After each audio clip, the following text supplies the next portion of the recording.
kita langsung dari Masjid Masjid Profesor Santai masih untuk terima pembahasan perlindungan partisipasi pagi hari ini yang melanjutkan pembahasan seperti doa dan zikir ini 161 dengan tema bacaan zikir pagi petang bagian kelima.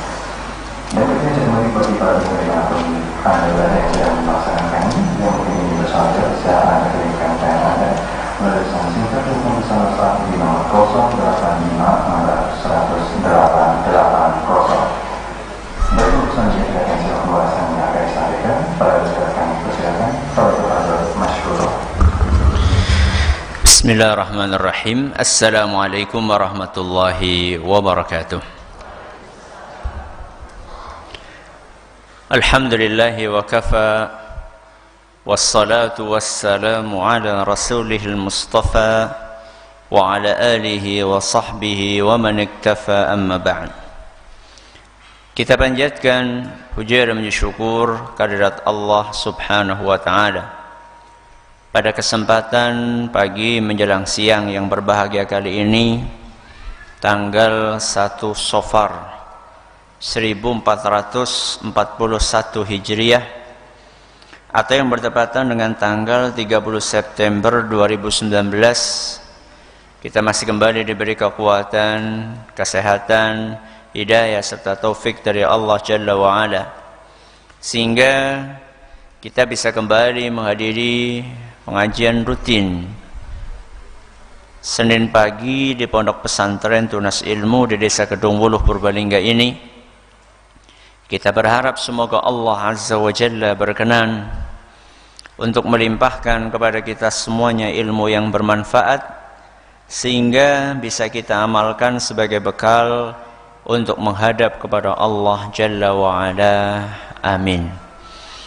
Salawat dan salam semoga senantiasa tercurahkan kepada junjungan kita Nabi Agung Muhammad sallallahu alaihi wasallam, kepada keluarganya, sahabatnya, dan umatnya yang setia mengikuti tuntunannya hingga di akhir nanti.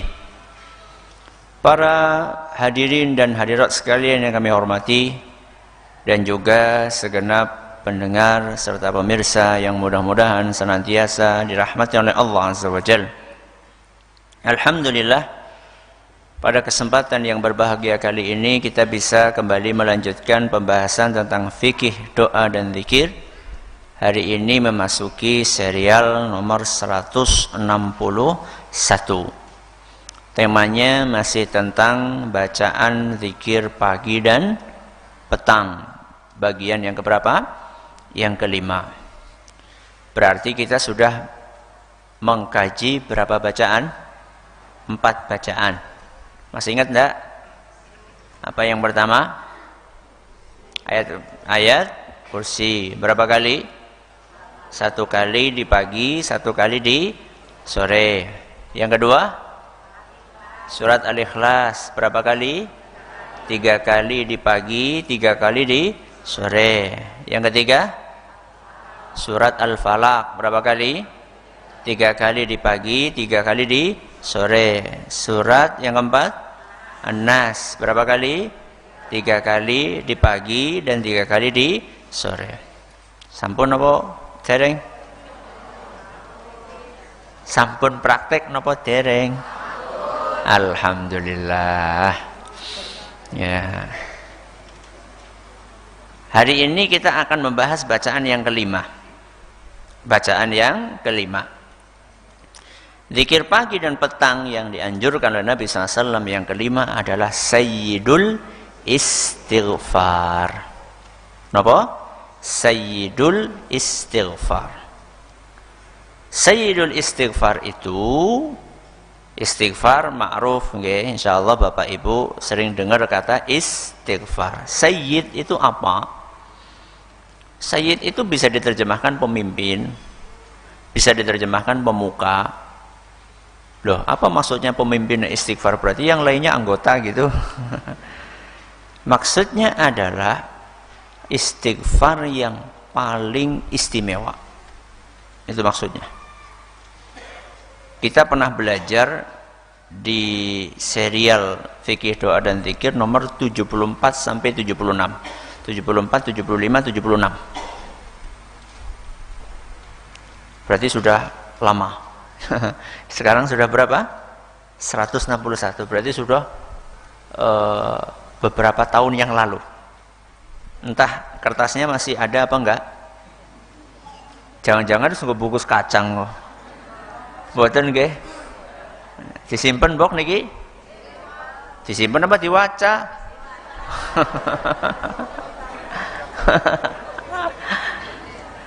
Ya sih mending sing nyimpen daripada sing nggak bungkus mendoan. Disimpen dan dibaca. Kita pernah menyampaikan pada serial nomor 74 sampai 76, 3 seri tentang macam-macam bacaan istighfar. Dari Al-Qur'an maupun dari hadis Nabi sallallahu alaihi wasallam. Ternyata dari sekian banyak bacaan, redaksi, lafaz istighfar, yang paling istimewa ya Sayyidul Istighfar. Maka perlu untuk kita amalkan.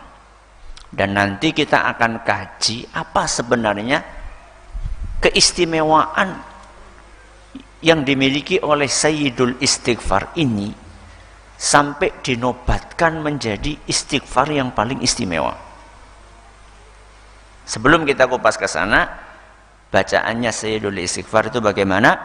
Allahumma anta rabbi la ilaha illa anta khalaqtani wa ana abduka wa ana ala ahdika wa wa'dika mastata'tu a'udzu bika min syarri ma sana'tu abu'u laka bi ni'matika alayya wa abu'u laka bi dhanbi faghfirli fa innahu la yaghfirudz dzunuba illa anta.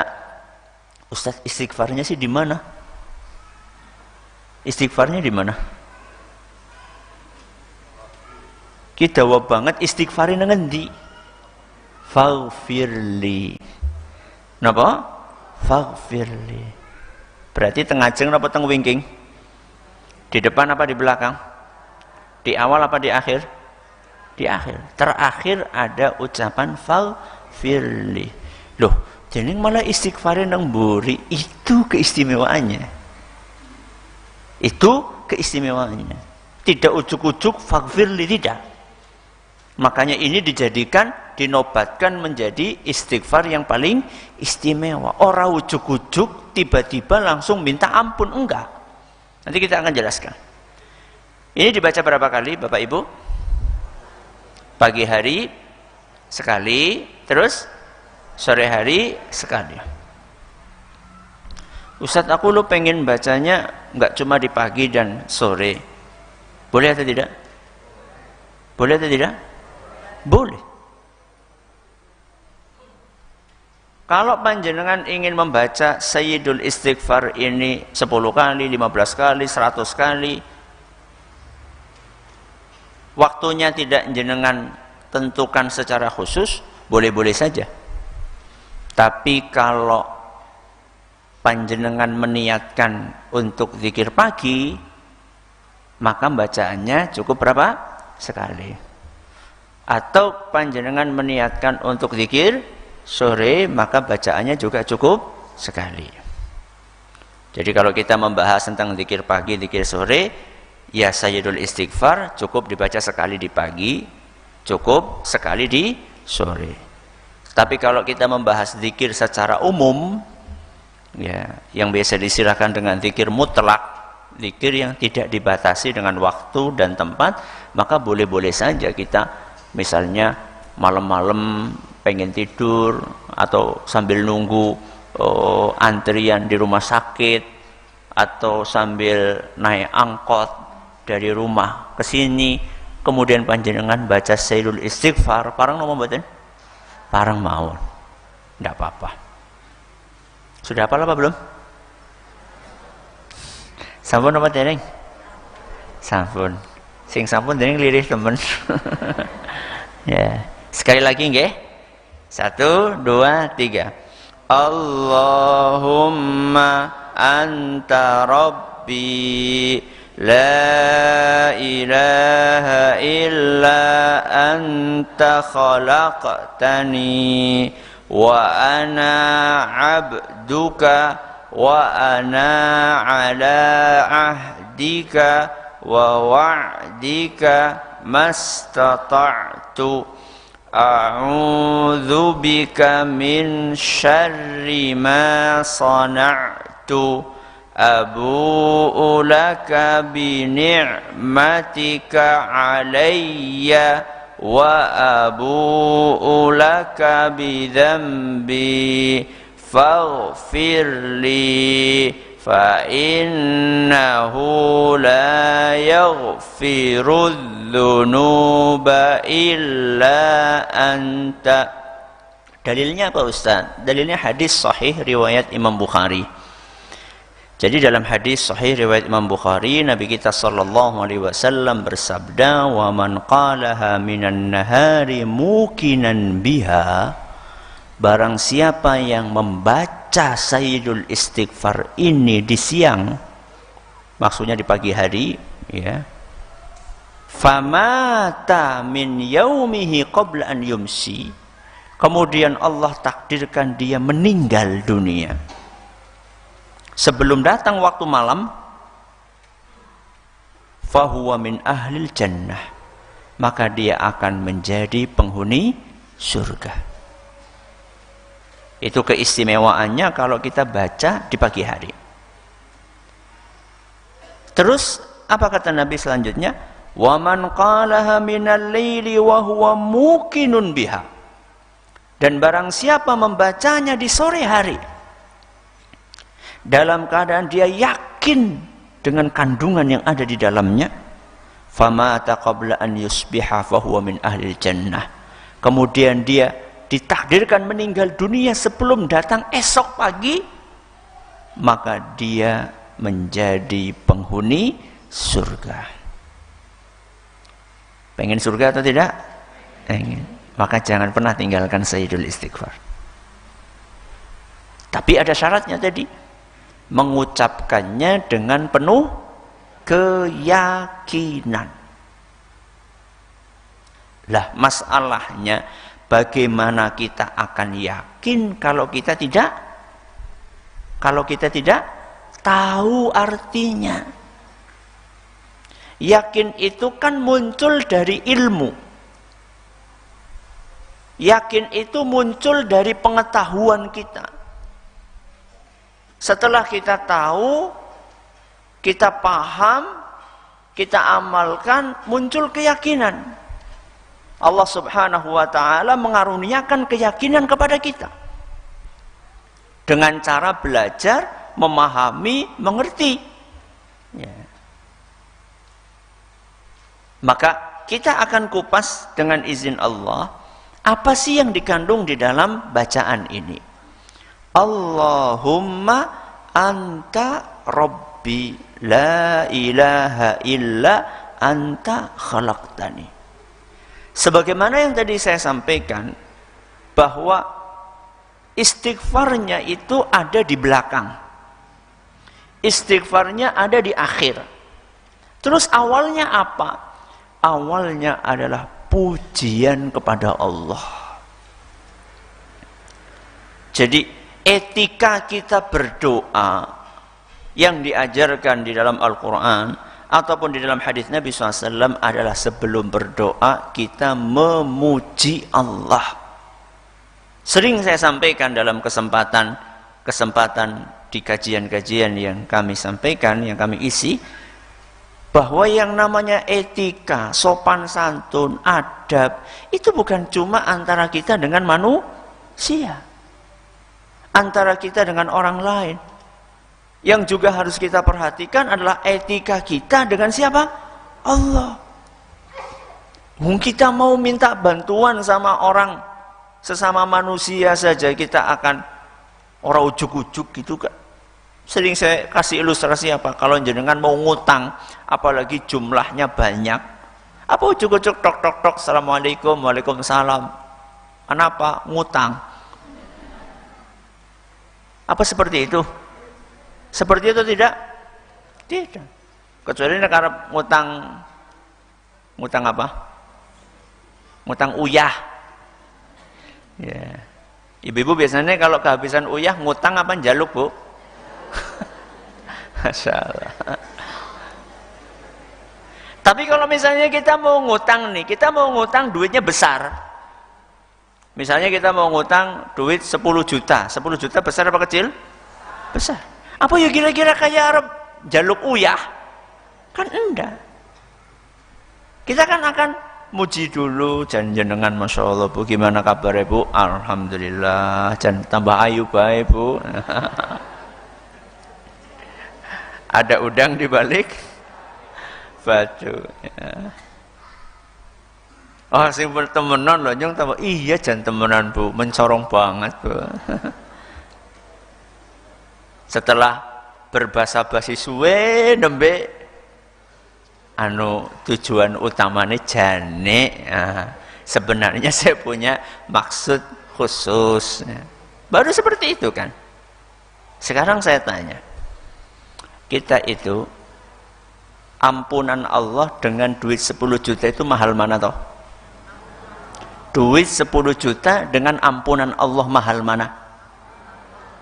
Kalau jenengan disuruh milih dapat duit 10 juta enggak diampuni Allah, sama diampuni Allah tapi enggak dapat duit 10 juta, milih yang mana? Loro-loro nih. Pilihannya hanya ada dua, misalnya diampuni sama Allah enggak dapat duit 10 juta, atau dapat duit 10 juta enggak diampuni sama Allah, milih mana? Ampunan Allah. Ampunan Allah itu lebih berharga dari dunia seisinya. Kalau kita untuk minta atau pinjam duit 10 juta saja pakai etika, masa minta ampun kepada Allah nggak pakai etika? Maka kita diajari di sini untuk mengawali istighfarnya dengan Allahumma. Napa Allahumma? Ya Allah, Anta Rabbi. Ya Allah, Engkau adalah Tuhanku. Engkau adalah penciptaku. Engkau adalah pemilikku. Engkau adalah yang memberikan aku rizki. Engkau adalah yang mengatur hidupku. Berarti di situ hamba sedang memuji Allah. Bahwa Engkau ya Allah memiliki kedudukan yang sangat spesial di hatiku, karena Engkaulah yang menciptakan aku dari tidak ada menjadi ada, yang memberi aku rizki dari awalnya tidak punya apa-apa jadi punya apa-apa. Engkau yang mengatur hidupku setelah dahulu hidupku tidak teratur, kemudian menjadi teratur. Itu berarti pengakuan kita kepada Allah tentang kedudukan Allah yang begitu istimewa. Allahumma anta rabbi, la ilaha illa anta khalaqtani. Tidak ada yang berhak disembah kecuali Engkau ya Allah, karena Engkaulah yang menciptakan aku. Saya tanya, orang-orang yang menyembah selain Allah, apa mereka tidak berpikir bahwa yang mereka sembah itu apa yang sudah diberikan kepada mereka? Nyuwun sewu. Orang-orang yang masih nyembah keris, masih nyembah apa? Keris. Apakah keris itu telah menciptakan dia, menciptakan dirinya, atau tidak?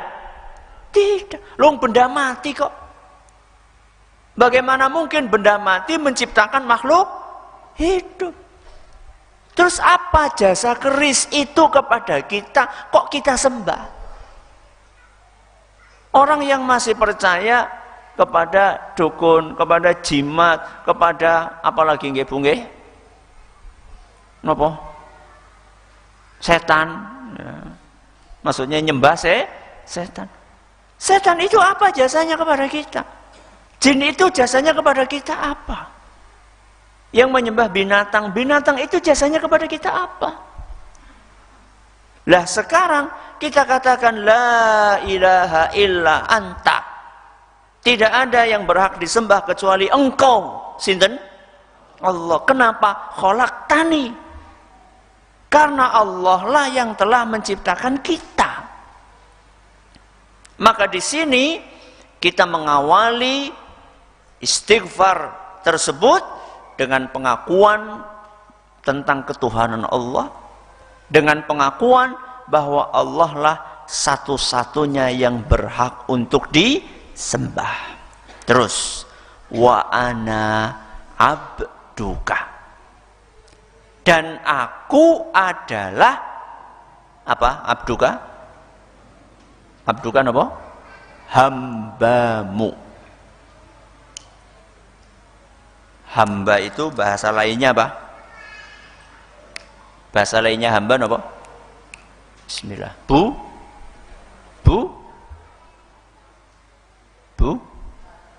Budak. Napa? Budak. Bismillah. Menjadi budak itu hina apa mulia? Menjadi budak hina apa mulia? Ibu-ibu, menjadi budak itu hina apa mulia?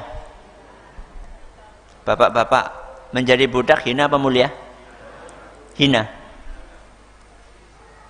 Berarti ini kita lagi menunjukkan kita ini hina gitu?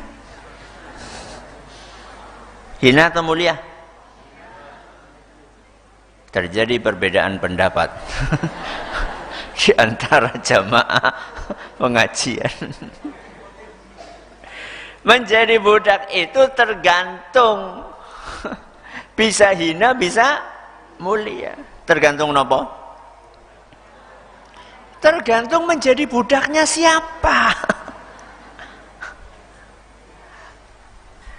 Menjadi budak itu akan hina kalau jadi budaknya setan. Menjadi mulia kalau menjadi budaknya Allah. Lah panjenengan milih yang mana? Budaknya Allah. Ya. Nun sewu. Jadi satpam. Jadi napa? Satpam di istana presiden. Di mana? Di istana presiden dengan jadi satpam di perumahan kampung, sama atau tidak? Walaupun statusnya sama-sama satpam, tetap berbeda. Anu jenengan sih kerjanya nang di unong istana, ya. Dengan dada yang apa? Membusung nang istana. Kerjanya apa sih? Ya satpam. Tapi kan ada apa namanya? Ada kebanggaan. Ya. Berbeda dengan orang yang cuma jadi satpam perumahan kecil di kampung, itu kan dia tetap berbeda walaupun statusnya sama-sama nopo? Satpam. Jadi budak itu bisa mulia, bisa hina. Kalau jadi budaknya setan, budaknya duit, budaknya nafsu, itu berarti hina. Tapi kalau menjadi budaknya Allah Azza wa Jalla, itu adalah sebuah kemuliaan. Makanya apa kata Nabi SAW? Ahabbul asma'i ilallah Abdullah wa Abdurrahman. Nama yang paling dicintai oleh Allah itu napa? Abdullah sama Abdurrahman. Saya sampaikan ini bukan karena nama saya Abdullah, bukan karena anak saya yang pertama namanya Abdurrahman, bukan. Saya sampaikan ini karena Rasulullah SAW menyampaikan, hadisnya sahih, nama yang paling dicintai oleh Allah itu Abdullah dan Abdurrahman. Kenapa? Karena di situ kita mengikrarkan diri sebagai hamba. Abdullah. Apa artinya? Hambanya Allah. Abdurrahman. Apa artinya? Hambanya Ar-Rahman. Apa artinya Ar-Rahman? Yang maha penyayang. Sinten? Allah. Wa ana abduka. Terus wa ana ala ahdika wa wa'dika mastata'tu. Di dalam kalimat ini kita sedang menyatakan, menyampaikan komitmen kita bahwa kita akan berusaha untuk memenuhi perjanjian kita kepada Allah. Perlu diketahui bahwa kita semua saat masih ada di sulbinya Nabi Adam alaihissalam, kita itu sudah melakukan perjanjian. Jadi sebelum kita lahir, kita itu sudah melakukan perjanjian. Kita berjanji kepada Allah akan menjalankan perintahnya, menjauhi apa? Larangan. Dan perjanjian itu akan kita pertanggungjawabkan di hadapan Allah. Nanti Allah akan menanya kita. Allah Subhanahu wa ta'ala akan meminta pertanggungjawaban dari kita. Dahulu engkau telah berjanji akan menjalankan perintahku, akan menjauhi laranganku, akan beriman kepadaku, akan bertakwa kepadaku. Apakah engkau sudah memenuhi janji-janjimu dahulu atau tidak? Maka di sini, di dalam bacaan ini kita mengungkapkan komitmen kita kepada Allah. Wahai Rabbi, aku berjanji, aku berkomitmen untuk menunaikan janjiku, menjalankan perintahmu, menjauhi laranganmu. Tapi mastata'tu. Apa artinya mastata'tu? Semampuku. Kenapa? Karena manusia itu makhluk yang lemah. Panjenengan seumur-umur pernah nggak telat berangkat ke masjid? Udah pernah ya berarti. Berarti apa? Sering ya. Kadang-kadang jenengan terjangkiti penyakit medit apa mboten? Sering. Kita baru ngaji supaya sholat berjamaah di masjid, supaya dermawan. Tapi kadang-kadang kita ini, tergoda itu, kesibukan ini, kesibukan itu, alasan ini, alasan itu. Akhirnya kita nggak sempurna untuk menjalankan perintah Allah, menjauhi larangannya. Maka kita katakan, wahai Rabbi, aku komitmen, berusaha sekuat tenaga untuk menjalankan perintahmu, menjauhi laranganmu. Tapi mastata'tu. Napa mastata'tu? Semampuku. Tapi tolong nanti habis ini jangan kemudian mengatakan nyong mampune nembe subuhan tok. Urung mampu apa? Zuhur, asar, maghrib, isya. Nggih ampun kados niku.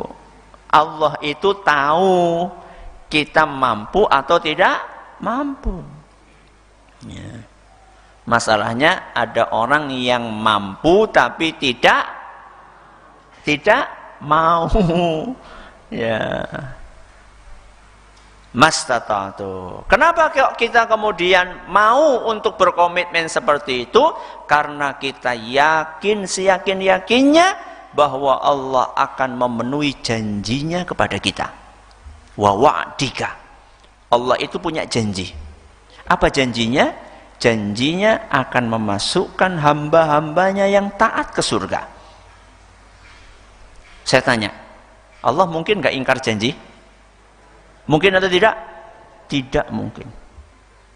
Karena kita yakin Allah Subhanahu wa ta'ala tidak akan pernah ingkar janji kepada hambanya, dan Allah sudah berjanji akan memasukkan hambanya yang patuh ke surga, maka kita mau untuk berkomitmen, menyatakan aku akan berusaha sekuat tenaga menjalankan perintah dan menjauhi larangan.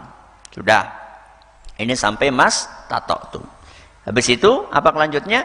Abu ulaka bi ni'matika alayya wa abu'u laka bidzambi. Apa artinya abu'u? Abu'u itu artinya aku mengaku. Aku napa? Mengaku. Mengakui apa?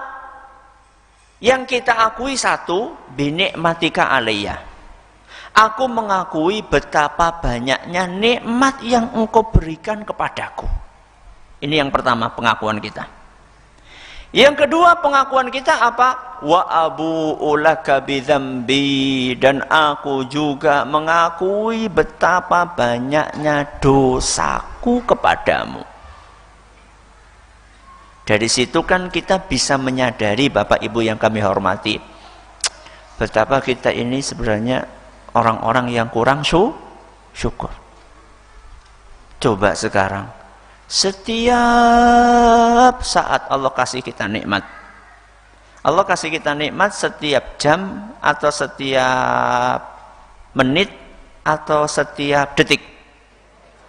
Setiap detik. Apa itu? Setiap detik. Napa? Nafas. Nikmat napa mboten? Nikmat napa mboten? Kalau panjenengan tidak percaya itu nikmat, tanya sama orang yang kena penyakit rasa asma, pilek. Bagaimana susahnya pilek loh. Apalagi yang sakitnya apa? Asma, ya Allah. Ngik, ngik, ngik, suaranya Allah, kasihan kita melihatnya. Sedangkan kita, Masya Allah, bisa bernafas dengan begitu lega. Belum lagi aliran darah yang di mana? Yang di dalam tubuh kita. Coba sekarang Bapak Ibu, di dalam tubuh kita itu ada berapa pembuluh coba? Ada berapa selang pembuluh darah yang mengalir di dalam tubuh kita? Wonten pinten? Enggak tahu, saking apanya? Saking banyak. Setiap detik Allah berikan nikmat kepada kita. Coba sekarang saya tanya, kita bersyukur kepada Allah setiap apa? Setiap detik? Kadang-kadang kita lupa. Ya. Kadang-kadang kita lupa untuk bersyukur kepada Allah. Makanya salah satu doa yang diajarkan sama Nabi SAW dibaca di akhir sholat atau setelah sholat itu adalah Allahumma a'inni ala dzikrika wa syukrika wa husni ibadatik. Yang perlu kita garis bawahi yang tengah-tengah. Apa itu? Wa syukrika. Allahumma a'inni, ya Allah bantu aku, tolong aku. Untuk apa? Ala dzikrika, agar aku selalu ingat kepadamu. Wa syukrika, napa? Selalu bisa syukur. Wa husni ibadatik, dan beribadah dengan baik. Kita ini kalau nggak dibantu sama Allah untuk bersyukur, nggak mungkin kita bisa.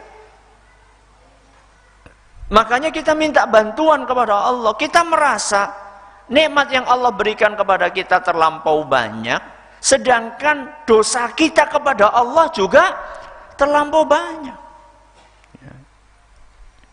Saya pernah menyampaikan pengajian judulnya air susu.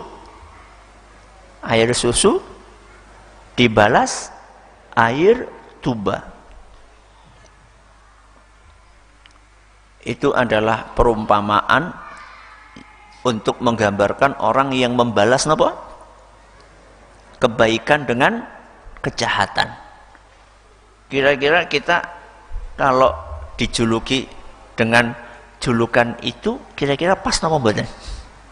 Air susu dibalas dengan air tuba. Wong rizki itu loh Allah yang ngasih. Rizki Allah yang ngasih. Kita disuruh ngeluarin 2,5% saja enggak mau. Padahal semuanya ini yang kita miliki Allah yang ngasih. Mata ini loh Allah yang ngasih. Kita disuruh baca Quran, enggak mau.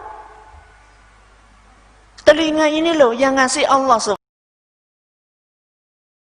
Subhanahu wa ta'ala. Kita disuruh dengerin pengajian, gak mau. Yang ngasih siapa? Allah. Disuruh jalan kemana? Ke masjid, gak mau. Allahu Akbar. Mulut ini, lisan ini, gigi ini, yang ngasih semuanya adalah Allah Azza wa Jalla. Disuruh zikir, gak mau. La haula wa la quwwata illa billah. Ya. Maka di sini di dalam bacaan ini kita melakukan dua pengakuan. Yang pertama mengakui nikmat yang Allah berikan kepada kita yang begitu banyak. Di waktu yang sama kita juga mengakui dosa yang kita kerjakan yang juga begitu banyak. Terus bagaimana Ustadz? Maka dalam kondisi yang kita begitu rendahnya, maka kita pun lantas memohon ampun. Apa? Faghfirli. Jika demikian kondisiku ya Allah, maka aku mohon Engkau berkenan untuk mengampuni aku. Jadi orang ujuk-ujuk, ya Allah ampuni aku, enggak. Tapi diawali dulu dengan pengakuan, dengan pujian kepada Allah Azza wa Jalla, dengan kerendahan hati kita di hadapan Allah Subhanahu wa Ta'ala. Baru kemudian ujungnya kita minta ampun, faghfirli. Ini satu-satunya jalan agar kita terhindar dari keburukan apa yang kita kerjakan. Ini kelewat ini. A'udzubika min syarri ma sona'tu. Ini kelewat ini. A'udzubika min syarri ma sona'tu. Aku mohon perlindungan kepadamu dari keburukan perbuatanku. Keburukan perbuatan itu apa? Dosa. Jadi kita memohon perlindungan kepada Allah dari buruknya efek perbuatan dosa yang kita kerjakan. Jangan dipikir dosa itu nggak ada dampak buruknya. Oh, banyak sekali. Bahkan masalah-masalah yang kita hadapi setiap hari itu bisa jadi itu adalah bekas atau efek buruk dari dosa yang kita kerjakan. Jadi seharusnya kalau kita mengalami kondisi-kondisi yang nggak mengenakkan itu cepat-cepat kita mohon ampun. Ya. Ada seorang ulama namanya Al-Imam Al-Fudail bin Iyad kalau nggak salah. Imam Fudail bin Iyad. Beliau mengatakan inni la'asillaha wa a'rifu dzalika fi khuluqi dabbati wa imra'ati wa khadimi wa ribaiti. Aku itu bisa merasakan dampak buruk dari dosaku saat aku melihat perubahan perilaku tungganganku, perubahan perilaku istriku, perubahan perilaku pembantuku, bahkan perubahan perilaku tikus yang ada di rumahku. Kata beliau, saya itu langsung ngerasa aku ki akeh dosa. Ketika kapan? Aku ngelihat tungganganku angel diatur, ki mesti gara-gara dosa. Bojoku angel diomongi, ki mesti gara-gara dosa. Terus pembantuku jaluk rewel, jaluk naik gaji bae. Ki gara-gara dosaku. Ki tikus ki biasanya ora ngapa-ngapa ujug-ujug nyokot iki gara-gara dosaku. Coba sekarang saya tanya sama jenengan. Di antara jenengan ada nggak yang kayak gitu? Begitu bojone angel ki gara-gara dosaku. Ada nggak? Rata-rata dari kita kalau bojone angel kepriwe? Pancen muah bocah angel pancen. Ya. Bukan introspeksi diri. Akhirnya kalau panjenengan melihat istri susah diatur, jenengan marah-marah sama istri, kira-kira istri tambah angel napa mboten? Tambah Akhirnya masalahnya tidak selesai-selesai. Tapi kalau misalnya kita praktekkan nasihat tadi Imam Al-Fudail bin Iyad tadi, saat istri kita susah diatur, kita segera introspeksi diri, astagfirullah, apa ya dosaku ya. Terus langsung datang kepada istri, Dek, aku njaluk ngapura ya, aku sing akeh dosane. Kira-kira istri gimana? Kira-kira istri gimana? Iya pancen ku akeh dosane kayak gue. Gitu? Saya kira enggak lah. Istri pun akan apa? Akan ya wis pada Pak, aku pancen akeh dosane. Ya wis ya, rampung ya. Wis. Coba seandainya kita praktekkan nasihatnya Imam Fudail bin Iyad tadi, kita langsung selesai masalah. Tapi karena kita itu suka mencari kambing hitam, akhirnya rampung-rampung. Maka kita minta bantuan kepada Allah, a'udzubika min syarri ma sona'tu, ya Allah aku mohon perlindungan kepadamu dari efek buruk dosa-dosa yang aku kerjakan. Dan itu tidak bisa kita dapatkan perlindungan itu kalau kita tidak faghfirli, kalau kita tidak berusaha minta ampun kepada Allah. Kenapa? Fa innahu la yaghfiru dzunuba illa anta, karena yang bisa mengampuni dosa itu cuma Allah. Tidak ada satu sosok pun di alam semesta ini yang bisa mengampuni dosa. Semulia apapun sosok itu, satu-satunya yang bisa mengampuni dosa hanya siapa? Allah. Bukan kiai yang mengampuni dosa, bukan ustadz yang mengampuni dosa. Ustadz dan kiai pun juga punya dosa. Yang bisa mengampuni dosa hanya Allah. Makanya kita katakan fa innahu la yaghfiru dzunuba illa anta. Mudah-mudahan bermanfaat buat kita semuanya. Monggo masih ada waktu sedikit. Kalau ada yang mau bertanya silahkan, bisa disampaikan pertanyaannya. Silakan.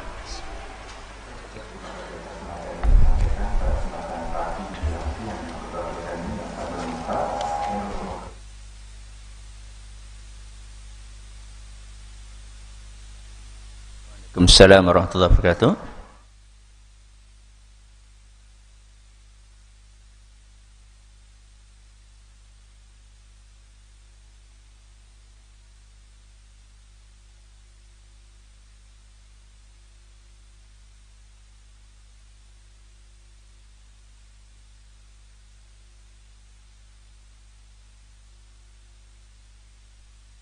Terima kasih atas pertanyaannya. Lebih istimewa mana antara baca Quran dengan zikir pagi petang? Karena ada orang mengatakan paling istimewa zikir ya baca Quran, sehingga mereka habis zikir sholat langsung baca Quran, habis zikir sholat subuh langsung baca Quran, habis zikir sholat asar langsung baca Quran. Bukannya zikir pagi petang, dengan alasan satu, baca Quran itu lebih afdol. Yang kedua, alasannya baca zikir pagi petang lama, ya, waktunya lama. Baik, lebih afdol mana zikir pagi petang dengan baca Al-Quran? Tergantung waktunya kapan. Tergantung waktunya kapan. Amalan itu akan maksimal pahalanya ketika dilakukan sesuai dengan waktu yang sudah ditentukan. Saya ulangi. Amalan itu akan menghasilkan pahala sempurna ketika amalan tersebut dijalankan di waktu yang sudah ditentukan. Saya kasih contoh. Sholat zuhur. Kenapa? Sholat zuhur. Ditentukan nggak waktunya? Ditentukan. Kapan? Begitu matahari tergelincir. Jadi matahari itu nanti sekitar jam tengah 12-an pas di atas kepala kita. Nggak lama kemudian dia akan bergelincir kemana? Akan geser ke barat. Saat itu masuk waktu zuhur. Sampai kapan waktunya? Sampai masuk waktu asar. Kapan kita mendapatkan pahala sempurna dari sholat zuhur? Ketika kita kerjakan di waktu tersebut. Oke. Ada orang mengatakan, aku lagi seneng banget sholat zuhur. Oh bagus, Masya Allah. Alhamdulillah. Bagus. Bagus apa betul? Bagus. Senang sholat masa enggak bagus? Tapi aku pengennya siki zuhura. Jam berapa ini? Jam berapa? 11. Aku pengen siki zuhura lagi, mumpung lagi semangat. Bareng? Pahalanya sempurna? Malah mungkin nggak dapat pahala. Jadi yang namanya amalan itu akan mendapatkan pahala sempurna ketika dikerjakan pada waktu yang sudah ditetapkan. Nah sekarang, sore dan pagi itu, amalan yang sangat istimewa untuk dikerjakan adalah zikir. Zikir pagi dan sore. Maka kalau jenengan pengen dapat pahala yang lebih besar, kecuali kalau jenengan nggak pengen dapat pahala. Kalau jenengan pengen dapat pahala yang lebih besar, maka di pagi hari awali dengan zikir. Ya.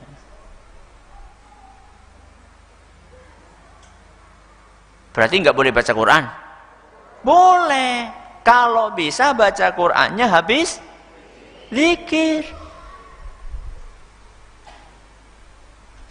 Ustadz, terlalu lama? Enggak. Saya biasanya kalau habis subuh itu untuk baca zikir pagi paling seperempat jam. Pinten?